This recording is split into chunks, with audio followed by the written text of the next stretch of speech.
Happy Sunday, people. I'm pretty sure you guys have had a wonderful weekend. I have too, and I am so excited. I have a special guest on the Brutus J podcast today, and that is my son, Jarvis Hicks Jr. And also, we're going to talk a lot about this past weekend, a lot of great games that took place. And yes, I lost on both my locks. But anyway, let's talk about it. All right, people, Brutus J podcast here. I have Jarvis Hicks Jr. here, which is my son who attends the University of North Carolina. I decided to let my son be my first ever interview, which should be the right thing to do, but I decided to get him on here to ask him a few questions about, what's life like as a D1 college football player. As a lot of you do know, he's injured and he's been rehabbing the entire year. So how you doing today, son? Pretty good. How your day been? It's been pretty good. Haven't really done anything today. Just been chilling out today. It's been chilling out. How's the rehab going? Pretty good. I'm starting to get back to running now and start to squat some actual weight instead of doing like non-body weight stuff. Okay, all right. So for those of you who don't know, Jarvis tore his ACL. He sprained his MCL. Well, actually, you tore your MCL, right? Yeah, I tore my Yeah. ACL, MCL, meniscus. And his meniscus, yes. So it's been a long healing journey. This happened back in doing spring football. So yes, so this entire summer and fall and pretty much a good chunk of the winter, he'll be rehabbing. So tell us or tell the audience a little bit about on a day-to-day basis, even before this injury, how is it, as a D1 football player? What are the routines y'all go through from morning to the evening? It kind of depends. So during I know last year during the fall when we had Mac Brown as the head coach instead of Bill, we would wake up at 5:30 in the morning for breakfast, mandatory breakfast, and then the team meeting would be at 6:30, and then we would have practice earlier in the morning afterwards, and then we would have class, and then come back for meetings later on in the day. And depending on the day, like we would do lifts right after practice, or just like depending on the day. So pretty much, with Mac and Bill, what you're saying is it's a little bit of a different. Bill operates a little bit different. I think his is more NFL. Like he wants to how do I say this? Like he doesn't like to have early morning practices. He wants us to get our schoolwork and everything out the way in the morning and then practice in the afternoons. And then he also wanted us to he wanted to get rid of the turf field and get grass so we can practice on the stadium instead of practicing in the Okay, well that sounds. I don't have a problem with that. I mean, especially when it comes to that classroom. Speaking of the classroom, what is your major? Tell the audience your major. media and journalism or and communications. Okay, so that's more like probably like in the sports world, one day you can potentially, be in broadcasting, pretty much in the media world, like broadcasting football games or basketball or anything to do with the media, journalism wise, stuff like that. Yeah, yeah, pretty much like Doris Burke or like a sideline reporter, or I could be like a journalist, Hmm. or I don't mind like get into like commentating stuff or just anything in that anything sports related, like with media. Hmm. Hmm. Yeah, I know. When we first went to the UNC Chapel Hill and we saw the campus. The campus, people, is beautiful. It's gorgeous. One thing I can say, North Carolina has taken good care of Jarvis. Did a real good job of taking care of him. He loves the campus. We love the campus. We're season ticket holders every single year. And this is his senior year. It was very unfortunate, that he got hurt. But he's rehabbing and sooner or later, maybe in spring he'll come back. We're hoping, he'll be healthy. But until then, I guess we'll have to see. So, son, being in Chapel Hill, tell us what's your favorite spot to eat at? Um, I'm guessing Wingstop. well, if we're talking about the Chapel Hill, that's more so in Durham. That's well on campus restaurant. Probably I don't think I ever told you. No, actually, it's Dame's Chicken and Waffles, but it's not there anymore. So Yeah, yeah. I think I remember hearing you say that Dame's Chicken and Waffles. Yeah. yeah, but I don't think I ever told you about this place. It's called Sup Dogs. They sell hamburgers and hot dogs and a bunch of fries and stuff. Hmm. And I think that's probably my favorite on campus now. But if we're talking off campus, it's obviously Wingstop. But Yeah. Now, I gotta say this. I'm surprised you didn't say Outback because you know your grandparents love some Outback and you love some Outbacks too. Folks, this kid can eat steaks like candy. He loves steaks. You know, he's a huge kid. He's 6'7", 300 pounds. So he's a big boy. He loves to eat some good old steaks. Eat him well. No, it's Yep. medium. Yeah, Medium. I'm wrong. Medium. Okay. All yeah. right. I guess that's what I like. Medium well. Yeah. Can't eat no burnt All steak. right. All right. So I did notice your Pittsburgh Steelers won today, barely, and my Minnesota Vikings won domination style. And next week, Pittsburgh and Minnesota play. So we got something we're gonna have to talk about this week. So Nah, is your Steelers gonna be victorious or what? I mean, if we're being realistic, y'all have Carson Wentz at quarterback. So, and we have the best defense in the NFL. So I don't think y'all gonna Oh, score at all. okay. Yeah. All right, all right, And all y'all, right. just because they beat a team with Jake Brown in that quarterback doesn't mean they're gonna win anything else. So, All right. Hey, yeah, just remember, you're gonna need a little money. So be careful what you're saying here now. Be careful. yeah, right. Be careful. Well, I tell you what, son, I really do appreciate you coming on your daddy podcast. You know, you're the first guy I've interviewed, and it wouldn't be right if I wouldn't have started it off with you because you got a lot of knowledge, in the sports world, and I'm pretty sure, going forward, your voice is gonna speak to the world just like mine is because you got knowledge like that. And I'm very proud of you and I love you. And you enjoy the rest of your night. And guess what? We'll talk tomorrow. All right. All right. I love you too. And all right, buddy, you take care. We want to thank Jarvis Hicks Jr. for that great interview. And I tell you what, I am so proud of my son. Being I was away, I didn't think he can be so far away from his daddy without wanting to come back home. But he hadn't missed a beat, and we are proud of him. And I'm pretty sure God has his back, and he has a lot of challenges in store that God is going to lead him through. So thank you again, Jarvis Hicks Jr., for tuning in on the Brutus J podcast. Let's get to some of these scores. First, let's talk about some college games. Yes, I lost on my locks. You can't win them all, people. I picked Florida to defeat Miami. They got blown out 26-7. I picked Tulane to beat Ole Miss, and Ole Miss just walloped them. I think the score was 45-10 or something like that, but they got blew out. So, yes, I was wrong on my locks. You can't win them all, people. But I will have more locks next weekend. I'm going to win some. I know the first week I won some. So, as I said, you can't win them all. But yes, the LSU Tigers were able to defeat Southeastern Louisiana 56-10. The offense looked a little bit better on a few long throws, but I'm not one of them type of fan bases that get excited when their team blows out somebody they should blow out. So I got to see more of a superior opponent. And, that being next weekend when they travel to Oxford to face Ole Miss. And as I said, Florida, they lost to Miami 26-7. I'm going to tell you people, I said a lot of cruel things about Miami, being that, that the U ain't back, this and that. Now, it's kind of still up in the air, but I just got a feeling this year is different. I really do. Watching that offensive line, the way they bullet Florida got a legit defense line, but watching the way Miami bullet them around, and also their defense is just nasty. I mean, I think Miami probably should be the number one team in the country right now. They're playing the best football. They haven't went on the road yet. They're not road tested, but I don't even think that really matters. I mean, they're playing some number one football right now. They need to be number one. I think in 2 weeks they go to Tallahassee to play Florida State, so we're gonna find out a lot more about them after that game. Florida State walloped Kent State 66-10. Texas, they beat Sam Houston 55-0.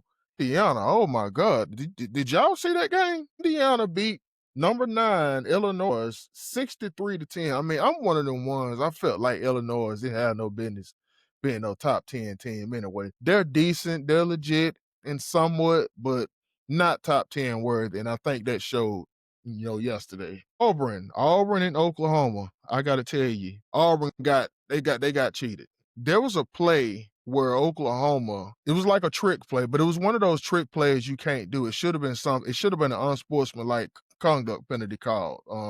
a player was acting like he was walking off the bench, well, walking onto the bench, and the ball was hiked. And of course, Auburn thought that was happening. So the guy ended up running down the field wide open for a touchdown pass. And it's a lot of Auburn people who upset, then I would be upset too, because that was a touchdown that should have been given back.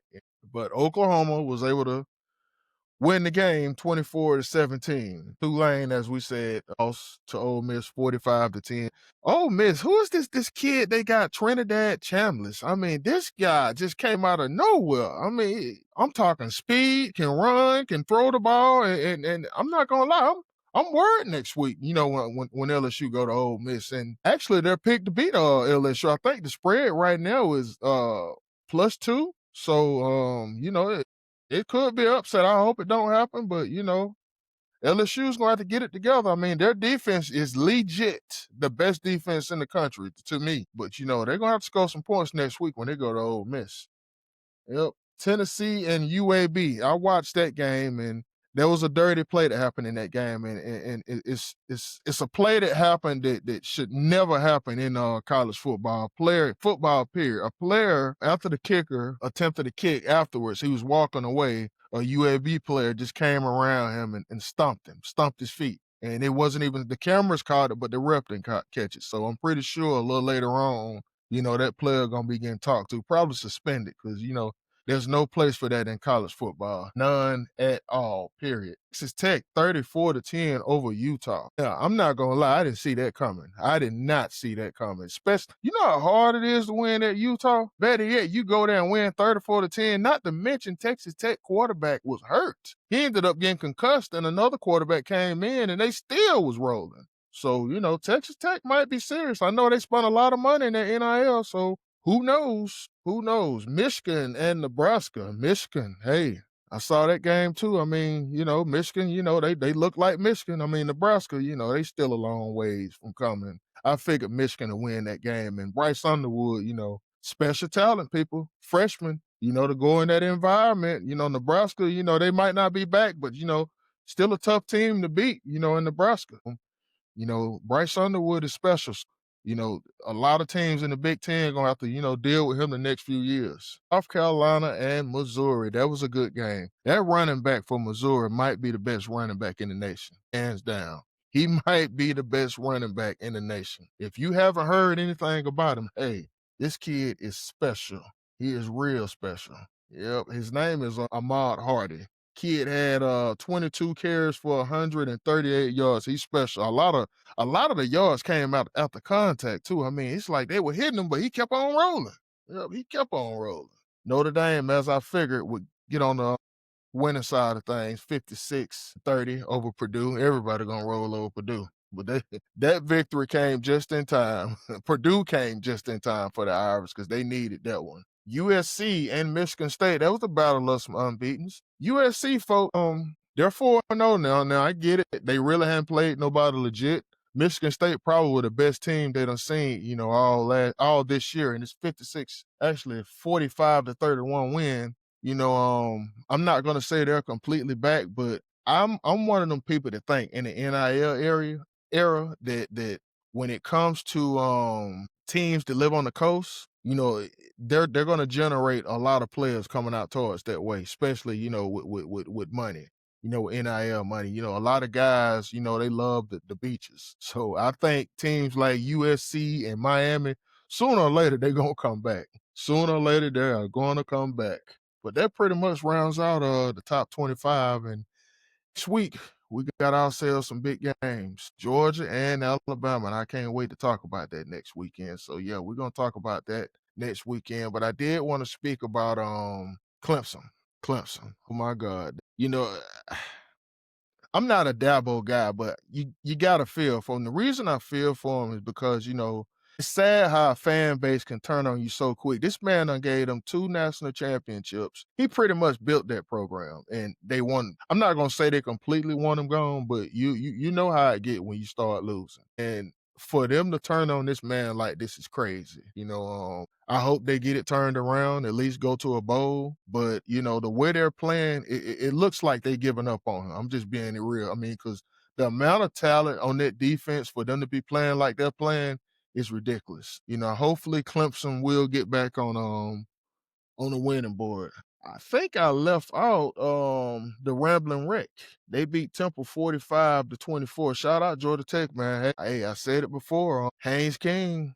Hey, you got to throw his name up there in that Heisman race. And then another one is Vanderbilt. Diego Pavel. I think I said his name right. That kid right there, he's good too. So, I mean, a lot of these smaller programs, they're benefit. I can't even say that Vanderbilt is really thriving off the NIL or transfer. Well, actually, you can say the transfer portal because, Diego did come from New Mexico State, but didn't nobody see that kid, coming in here changing the Vanderbilt around like that. I mean, I do. Clark Lee is a real good coach too. But Diego is changing Vanderbilt around. I mean, like when you look at Vanderbilt's schedule, I list you was on that schedule as well as Alabama, Tennessee, Texas. But when you look at Vanderbilt's schedule, it ain't a team on there that you can't say they can't beat. That's all I'm gonna say. I'm not saying they're gonna go undefeated, but just like I said, Georgia Tech too. When you look at the rest of their schedule, every team on there they can beat. That is a guarantee. Every team on there they can beat. Yep. Let's get some of these NFL scores today. It's been a day in the NFL. It has been a day. A day. All right. Who saw the Cleveland Browns beating the Green Bay Packers? Who saw the Cleveland Browns beating the Green Bay Packers? I didn't. If somebody out there say they did, you lying. Didn't nobody see that. But I'm gonna just say this right here. For all you Jordan Love fans, you shouldn't be shocked. You should not be shocked. It's the inconsistency for me. He has never been consistent. There should be no reason the Green Bay Packers scored 10 points in the game against Cleveland. Shouldn't be, man. It's ridiculous. But they lost. They lost to the Cleveland Browns. Washington Commanders beat the Raiders 41-24. That's my father team, the Raiders. I know he gonna feel that loss because Washington didn't even have Jaden Daniels. He didn't even play today, and they still were able to win with Marcus Mariota. So shout out Commanders holding it down while Jaden ain't there. Tampa Bay 29-27 over the Jets. Hey, them Bucks undefeated. They undefeated. A lot of people don't like Baker, but I mean, Baker gets the job done. It might not be pretty every time, but Baker gets the job done. That's why they signed him longer. Game of the day, in my opinion, the Rams and the Eagles. The Eagles won 33-26. The Rams, they going to be legit this year, man. They're going to be legit. The one thing about the Rams, the reason they're going to be good every year, they got a good coach. The only time, in my opinion, if the Rams don't be good, if they don't have a decent quarterback. But long as they got a decent quarterback, and Matt Stafford is really better than decent, but their coach, he is legit.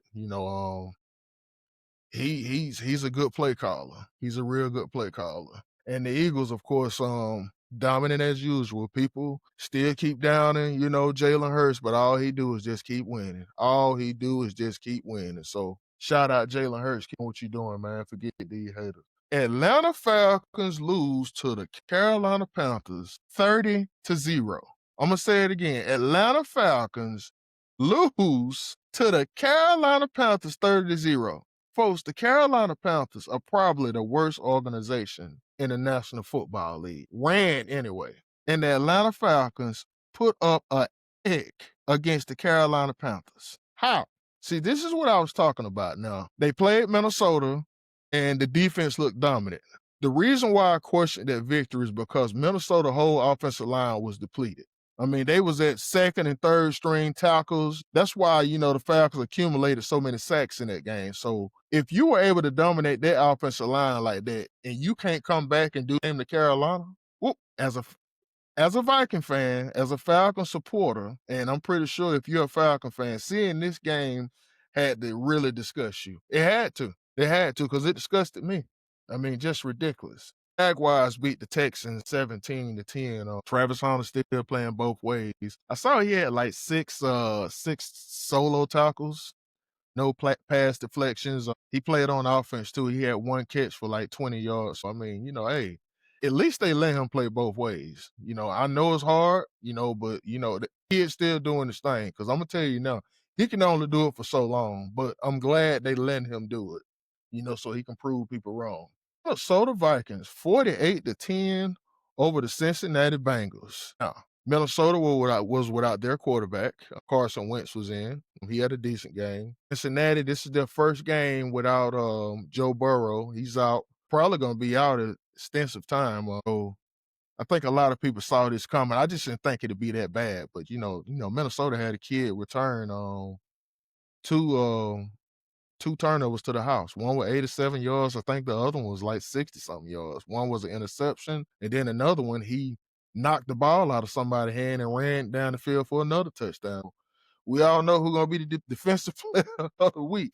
But, yeah, Minnesota, they were able to win 48-10 over the Cincinnati Bengals. Dallas Cowboys currently 31-14 losing to the Chicago Bears. Are you kidding me? Dallas Cowboys are currently losing 31-14 in the fourth quarter with 6 minutes and 11 seconds going. I don't understand. I just don't understand. Cardinals are currently 13-13 tied with the San Francisco 49ers. 7 minutes left in the fourth quarter. Shout out Pastor Barkin. I do hope the San Francisco 49ers win this game. I am not a fan of the Arizona Cardinals. The New Orleans Saints losing 44-13 with 3 minutes left in the fourth quarter. To all my NOLA people that's in the Atlanta area, Georgia area, I feel your pain. I really do feel your pain. They're going to run that coach out of there, man. They really are. Broncos and the Chargers. Broncos are up 20-13 in the fourth quarter with 4 minutes left. I tell you, man, hey, my sleeper team this year was the Denver Broncos and Bo Nix. Bo Nix is scrappy as they get. He is real scrappy. I think Denver is going to have a playoff run this year. Not saying they're going to win the whole thing, but, Bo Nix is real scrappy. But that pretty much completes most of your day in the NFL. You do have a little later the Chiefs and the Giants play. Lord, I don't know. The Giants, they looked pretty decent last week against the Cowboys, even though they lost. I love that running back they got, Scatterboo. Hopefully they'll give us a decent game. Russell had the best game of his career last week. I said the best game of his career. So, shout out Russell. So maybe Russell Wilson, give us a show tonight.